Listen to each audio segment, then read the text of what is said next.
Yun, happy viewing po sa ating mga followers and mga random viewers ng ating channel. And ito, meron na naman tayong mainit na balita at chika. Yan, mula sa mundo ng social media. And yes, kung nakikita nyo, ito po si Ma'am Elma at si Sergey Bin.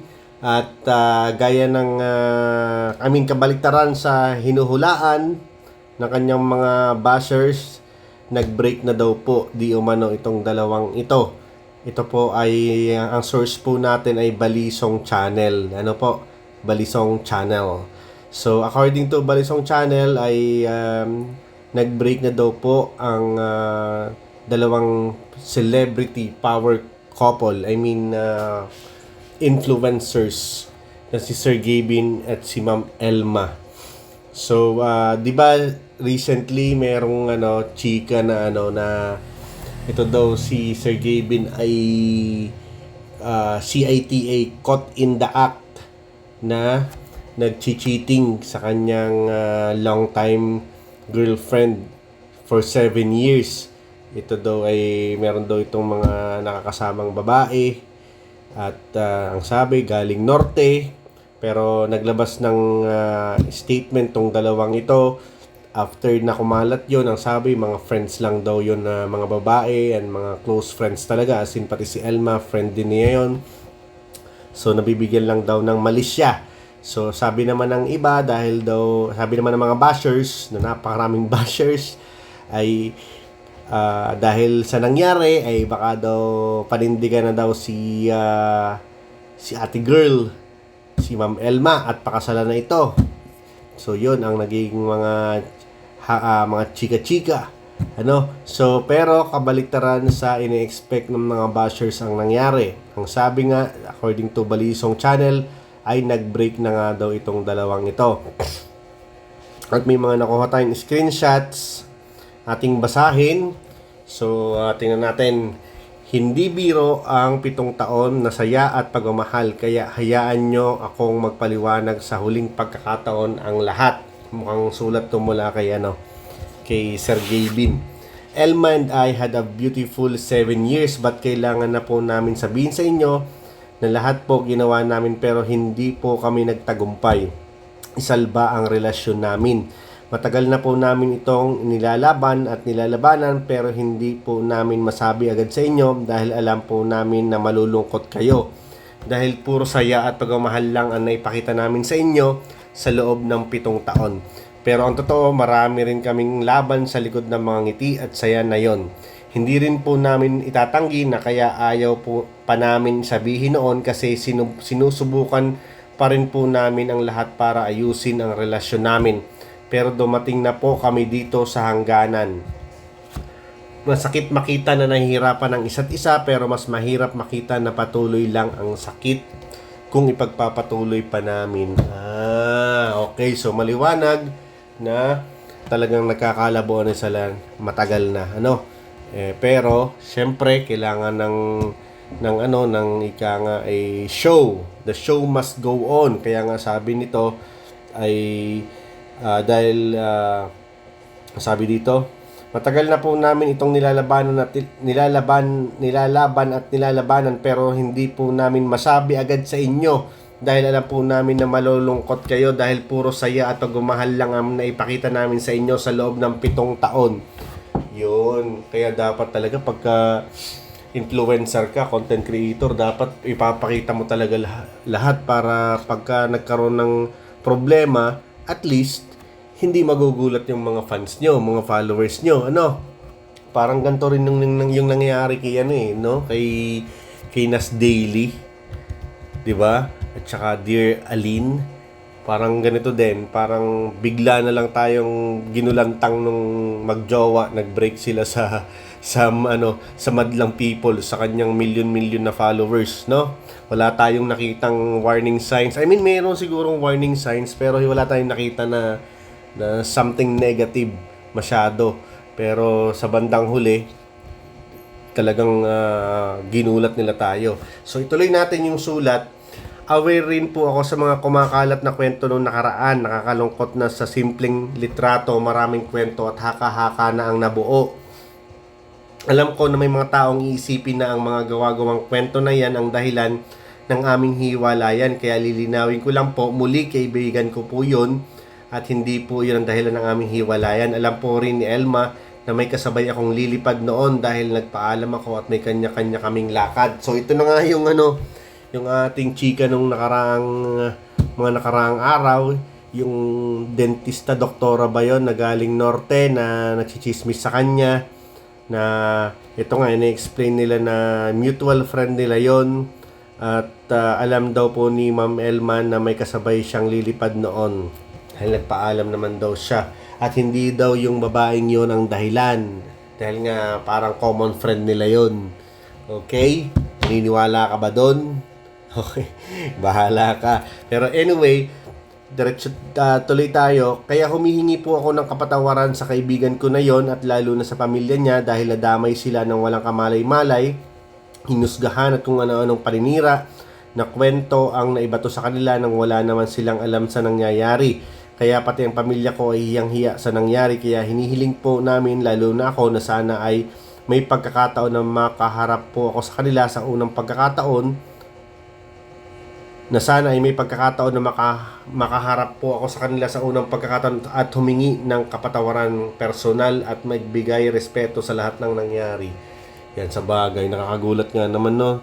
Nananahimik ka sa buhay, may nakasabay ka lang na sobrang sikat na influencer, ay magugulat ka na lang ay ang dami ng ibinabatong patutsada sa iyo at saka sa pamilya nyo, no? So ito nga po yung binabanggit po ni Sir Gavin ay yung pong dentist at according do sa chika na kumalat nung nakaraan ay ito daw po ay open secret sa town yung relasyon daw po ni Sir Gavin at saka nung dentist, nung doktora, tapos pinondohan pa daw ni Sir Gavin yung kampanya ng family sa last na election. So ganon, so ito sabi ni Sir Gavin ay talaga nakakahiya nga daw na nanadamay daw yung family at gusto niyang humingi ng dispensa personally sa nangyari.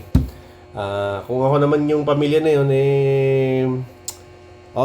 medyo mahirap yun, mas saklap talaga nun. Kaso kailangan mong unawain na ito ay dala lang ng kasikatan ni Sir Gavin kaya nadamay kayo So buti na nga lang at kako ay nag-public apology.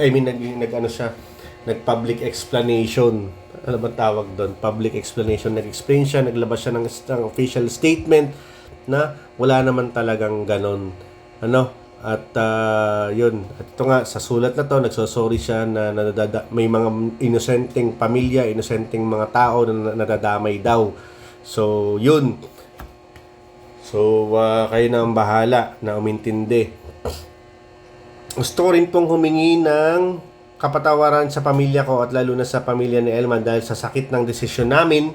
Kasi alam namin na kung mahirap sa amin, mas mahirap sa kanila dahil pamilya na ang tingin namin sa isa't isa. Ay nako, sabihin mo pa, 7 years. Siyempre, kakilala mo na yan.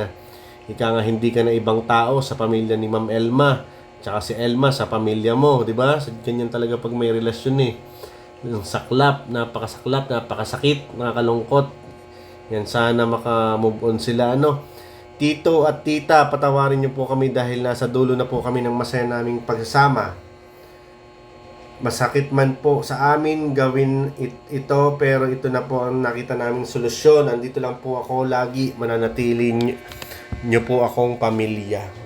Yan, siya, parang ina-address niya yung nanay at tatay ni Ma'am Elma, So, pero mas maganda, Sir Gavin, rumekta ka na dun sa house nila Ma'am Elma.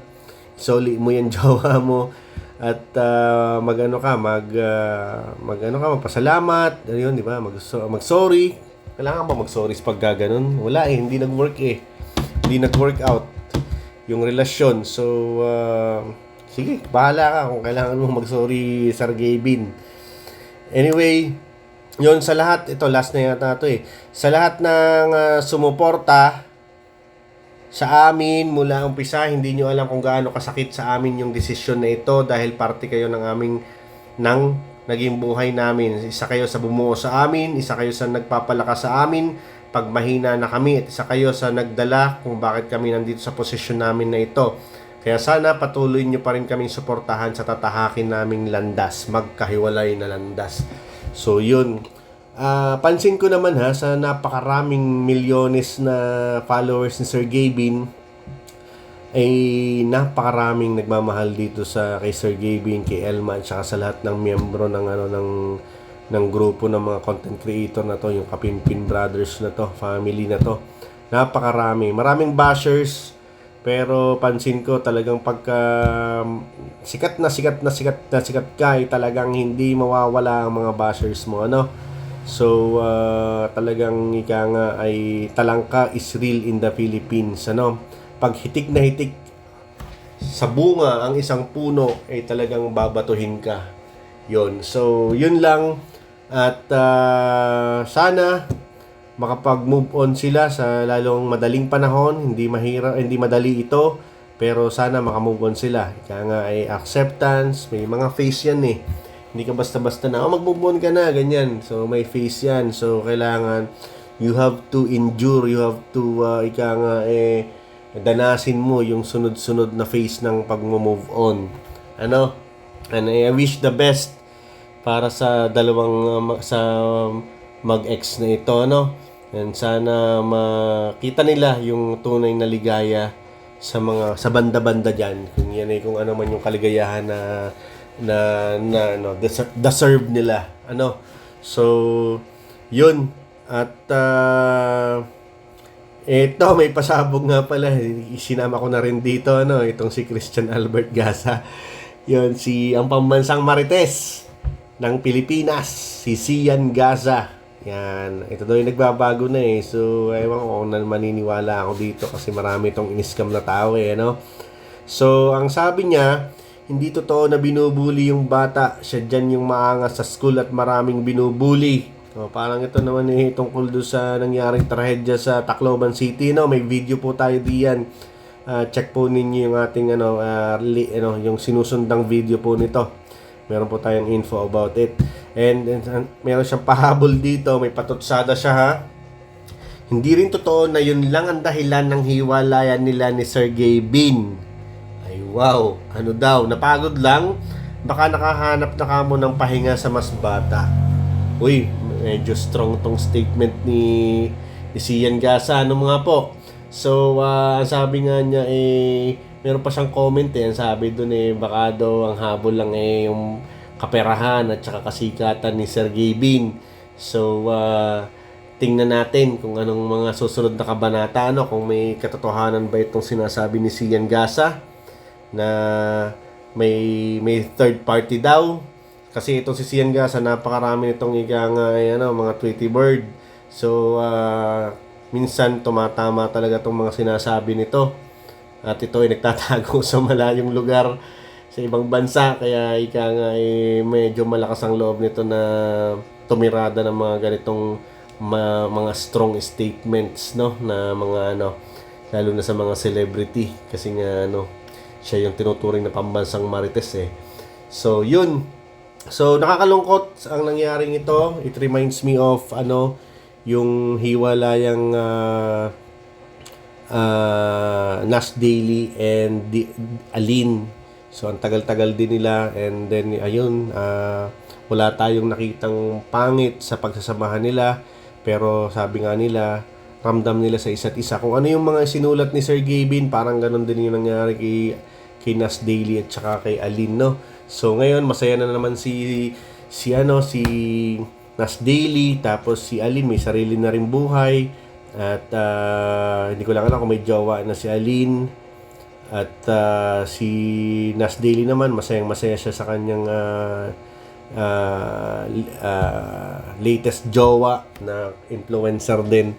So, yun. So, sana maging masaya din sa banda-banda dyan after nila makamove on, matanggap yung nangyari si Ma'am Elma nga ba, at saka si Sir Gavin, At napakaraming bashers, pero napakarami din nila sa pagkakaalam ko mas maraming nagmamahal, mas maraming nagsusuporta sa dalawang ito, ito na yata yung isa sa pinakamalakas na content creator na nakita ko sa tanang buhay ko.